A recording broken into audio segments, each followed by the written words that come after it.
Putri. Oh ya BTW, jual HP aku nih, minusnya nggak ada yang ngechat.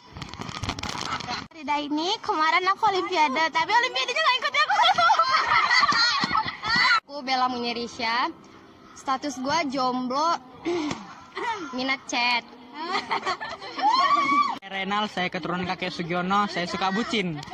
Hari ini terasa panas, untuk yang keluar keringat bukan air mata. Terima kasih. Nama saya Wahyu Ramadan. Saya bekerja di PT Cinta Sejati, nggak ada duanya. Kalau kalian ingin mau ngelamar, silakan di bawah sini ya. Perkenalkan, nama saya Arliana Tanjung. Oke, mau ngeprint sama saya aja. Terima kasih. Yani Aulia, saya dibesarkan dari telur. Telur apa? Telur dinosaurus. Nama saya Dina Sanjaya. Saya mempunyai kesukaan, sukanya itu suka dia. Awalnya sih coba-coba. Saya Siti Dursia, biasa dipanggil Sia, tapi juga ada yang bilang itu si A. Tapi A-nya jangan dipisah, cukup sekali aja. Nanti jadi si A. Nama aku Dinda. Ya, kalian tahu lah pasti kan, sama aku yang joget-joget itu. Udah itu aku.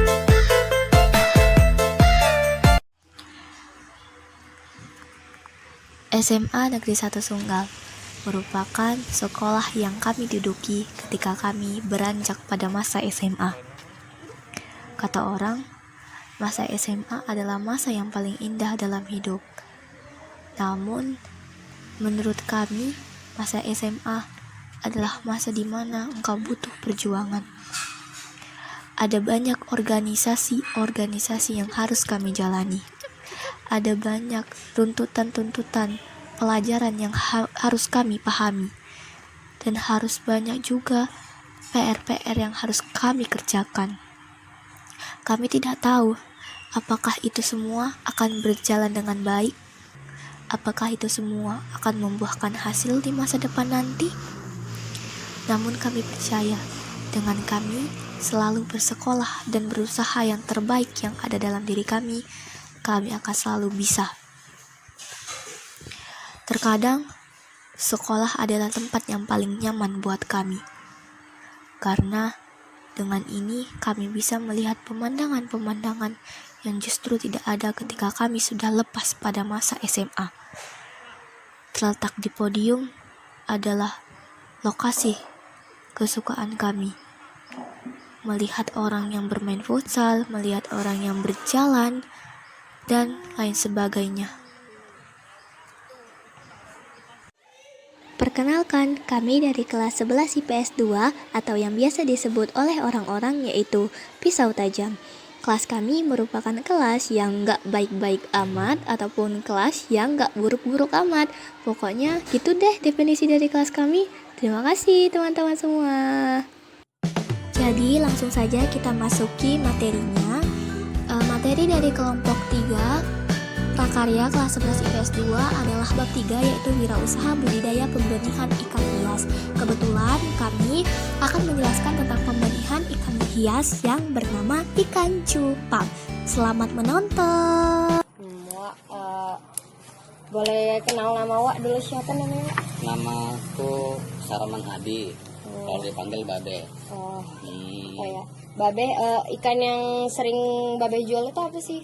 Jadi biasa cupang, terus ada ikan almond, jenis almond ya, terus yang sisir-sisir itu apa namanya sih, ikan mas pedang apa gitulah lupa ya. Itu harganya berapa aja ya, Wak? Harga variatif sebenarnya, tengok ukuran. Oh. Dari 5.000 sampai dengan 20.000. Tapi kalau yang kali ini tinggal yang 5.000 sama 8.000. Kenapa sih Wak lebih pilih jual ikan? Sebenarnya karena saat ini nggak ada pilihan gitu. Lagi malas kerja, kita jual ikan aja gitu kan. Iya. Jam berapa biasanya buka kedainya? Jam 9 lah. Kalau tutupnya Wak? Sampai tutup rumah jam 12 malam, jam 12 juga baru tutup gitu. Nah kalau bicarain modal awalnya berapa Wak? Kebetulan modal kita nggak bisa bilang, karena modal ini orang kasih dulu ini itu satu pelajaran juga. ini aku punya ikan aku titip gitu. Oh, Nanti kalau laku sama Wak berapa sama aku berapa. oh. Ya. Kalau aku masalah nanya keuntungan per bulan ya, Wak, gitu.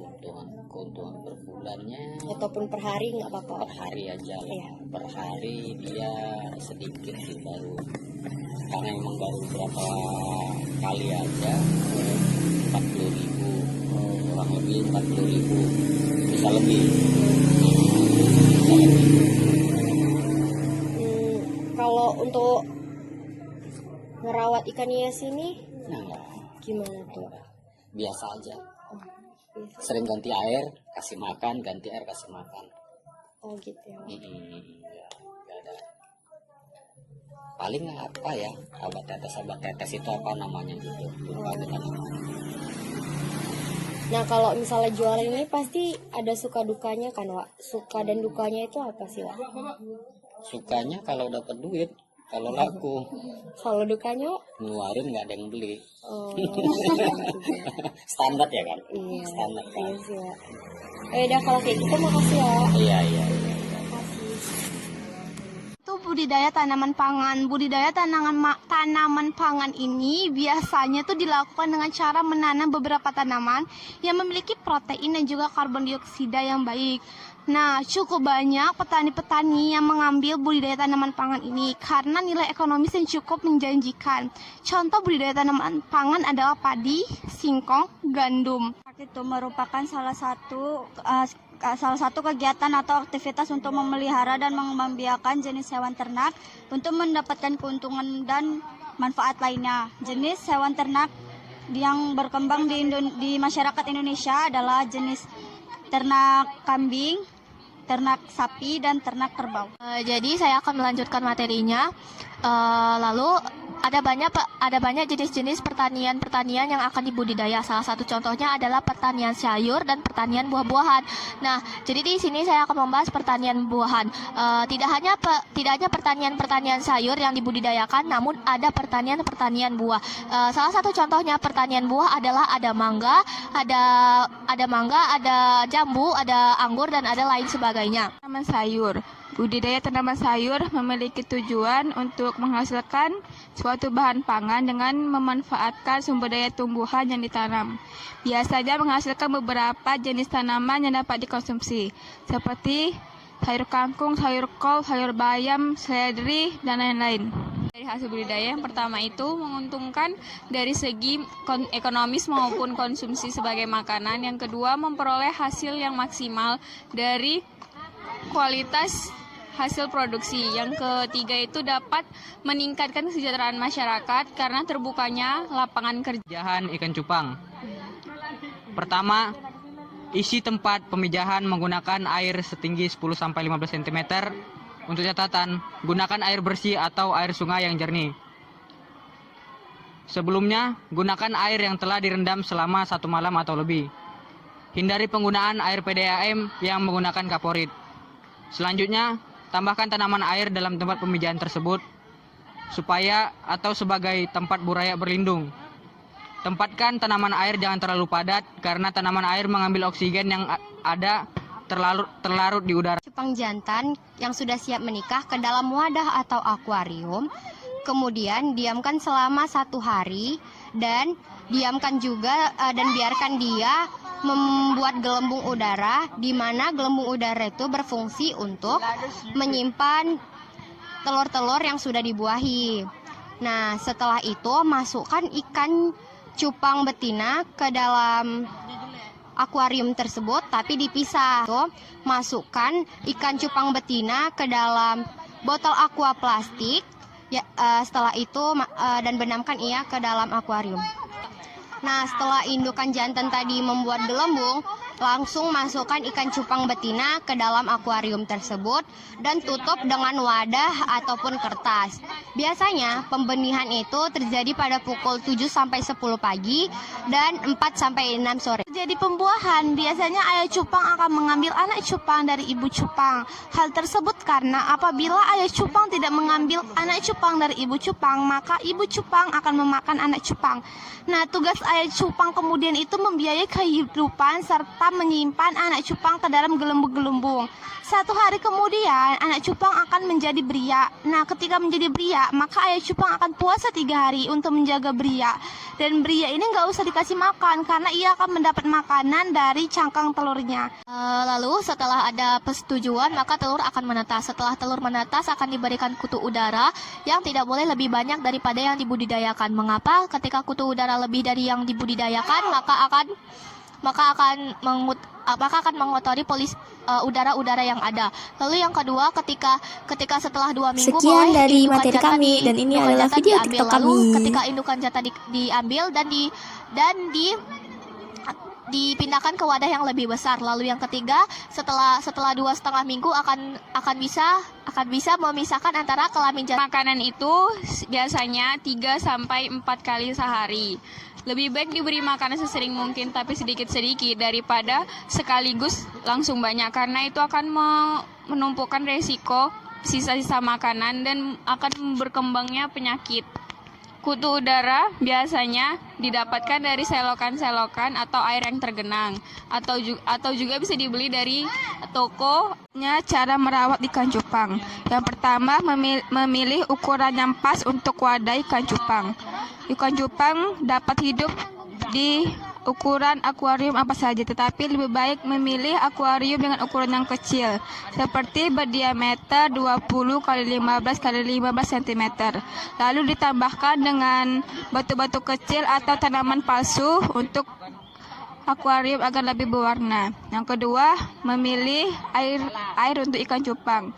Sangat disarankan untuk memilih air tawar karena karakteristiknya hampir mirip dengan habitat aslinya, yaitu sawah dan rawa-rawa. Tetapi jika tidak ada air tawar, bisa menggunakan air pump. Pengisian air. Jika kamu mengisi wadah ikan cupang tanpa tertutup, sebaiknya isilah air sekitar 0% saja. Hal tersebut untuk menghindari ikan cupang melompat keluar. Terus yang keempat, cara memindahkan ikan cupang ke wadah baru. Yang pertama, lakukan secara hari-hari agar ikan cupang tidak mati. Yang kedua, selain itu jangan ganti air secara drastis.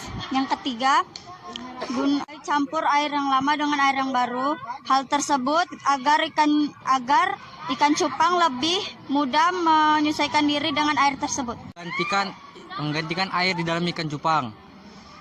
Yang pertama itu harap pindahkan terlebih dahulu ikan cupang kepada akuariumnya. Terus ikan cupang dipindahkan sementara, jangan dipegang, tetapi menggunakan wadah atau saringan supaya tidak merusak siripnya. Jenis-jenis budidaya ikan tawar.